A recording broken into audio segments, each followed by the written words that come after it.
Michée, les mages et Léopie. Écoutez maintenant la parole unifiée, telle qu'elle apparaît lorsque l'on met côte à côte. Michée, les mages, Bethléem, l'étoile, l'Orient, et la prophétie Opie de l'étoile bleue Kachina. Vous allez voir que ces récits, pourtant séparés par des continents et des millénaires, disent la même chose. La venue d'une lumière céleste, l'apparition d'un astre visible, la fin d'un cycle, et l'entrée dans un monde nouveau. 1. La prophétie de Michée. Et toi, Bethléem, petite entre les milliers. Le prophète Michée annonce. Et toi, Bethléem Ephrata, trop petite, pour être parmi les milliers de Juda. De toi sortira pour moi celui qui doit gouverner Israël. Et ses origines remontent au jour d'éternité. Michée 5h2. Bethléem est petite, humble, ignorée, silencieuse, oubliée du monde. Mais Dieu choisit ce lieu-là. Pourquoi? Parce que Bethléem égale la maison du pain, c'est-à-dire la maison de la nourriture, donc la maison du livre, le lieu où l'on se nourrit de connaissances et non de pouvoir. Michée annonce que le lieu de la vérité sera humble et caché aux puissants. Et cela s'accomplit. Les mages ne vont pas au temple. Ils ne vont pas à Jérusalem. Ils ne vont pas vers les puissants. Ils vont vers Bethléem, là où la lumière naît, là où le livre de vie, aujourd'hui, ouvre la compréhension. Michée annonçait déjà cette logique. Le salut du monde ne vient pas de la puissance. Il vient de la connaissance humble. 2. Michée et l'étoile. La sortie des jours d'éternité. Michée dit que celui qui vient de Bethléem a ses origines dans les jours d'éternité. Autrement dit, son origine n'est pas humaine. Il ne vient pas d'une lignée terrestre. Il vient d'un ordre cosmique. Il appartient à un cycle éternel. Cela parle d'un signe dans le ciel, d'un phénomène céleste, d'un événement cosmique qui descend dans l'histoire humaine. Ce langage rejoint parfaitement l'éclair qui part de l'Orient, l'étoile des mages, l'allumage de Neptune, la lumière qui vient d'avant le monde. Michée voit déjà une lumière éternelle qui entre dans le temps. 3. Michée et la paix finale. Il sera la paix. Plus loin, Michée dit. Il sera lui-même la paix. Michée 5h4. La paix, dans les Écritures, n'est jamais un simple état social. C'est l'harmonie cosmique. L'ordre retrouvé, l'équilibre restauré entre le ciel et la terre.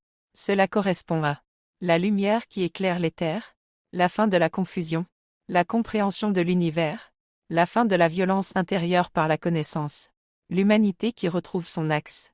Michée annonce une paix issue d'une lumière céleste. 4. Comment les mages accomplissent Michée? Les mages sont la démonstration vivante de la prophétie de Michée. Dieu parle aux humbles.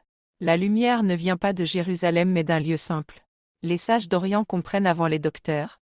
Un signe céleste guide ceux qui cherchent la vérité, et la compréhension naît dans la maison du pain, c'est-à-dire dans la connaissance. Michée prévoyait déjà le renversement des puissants, la mise à l'écart des institutions, la reconnaissance de la lumière par ceux qui savent lire les signes. 5. Léopie et l'étoile bleue Kachina. La prophétie du jumeau bleu.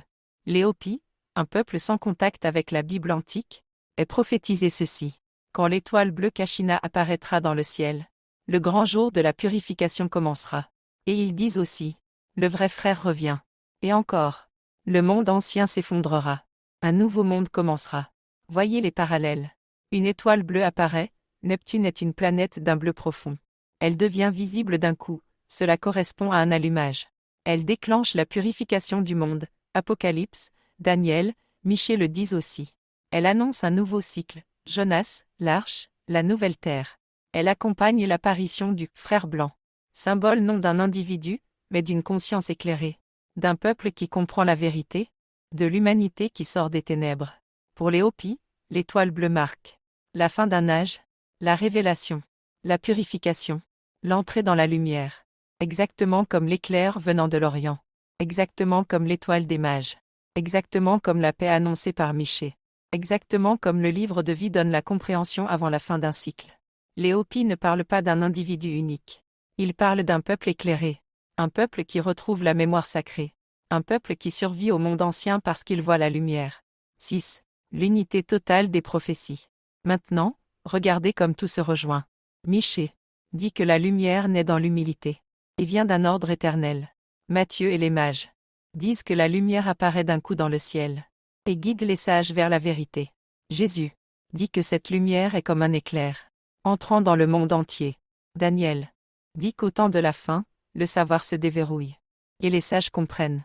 Apocalypse dit que le sceau vient de l'Orient, pour marquer ceux qui voient. Les Hopis disent qu'une étoile bleue apparaît, et que le monde ancien s'écroule. Le livre de vie montre comment la lumière devient compréhension, et comment la maison du pain nourrit l'humanité. Ce n'est pas un patchwork. C'est une seule prophétie, discernée à travers des continents, des cultures, des époques, mais décrivant le même événement cosmique, la même lumière, la même transformation de l'humanité. Et dans toutes ces prophéties, le centre n'est pas un homme, mais la vérité. Le centre n'est pas une idole, mais la lumière. Le centre n'est pas un trône, mais le livre, la connaissance, le pain de la vie. 7. Ce que cela veut dire pour vous, élus. Lorsque Neptune s'allumera, les paroles de Michée s'accompliront. La prophétie des mages prendra sens. La vision des Hopis se réalisera. Daniel s'ouvrira.